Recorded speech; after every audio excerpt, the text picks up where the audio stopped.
మా షిప్లో బట్టలు ఎలా వాష్ చేసుకుంటాం, ఎలా ఆరపెట్టుకుంటాం చూపిస్తాను రండి.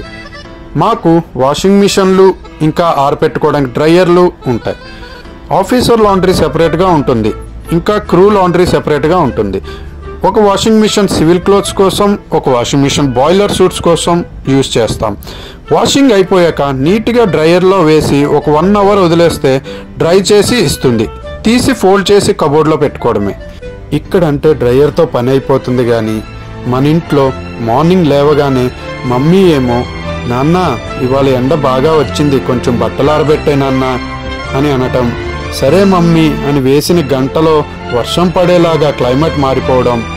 మమ్మీ ఏమో బాబు వర్షం పడిపోతుంది, కొంచెం బట్టలు తీసుకొని వచ్చేయరా అని అనటం. మనం వెంటనే మేడ మీదకి పరుగులు తీయటం. ఇవన్నీ చాలా బాగుంటాయి. ఈ మూమెంట్స్ అన్నీ తలుచుకొని ఇంటిని మమ్మీని చాలా మిస్ అవుతాం. మీ ఇంట్లో ఎవరు బట్టలు ఆరబెడతారో కామెంట్ చేయండి.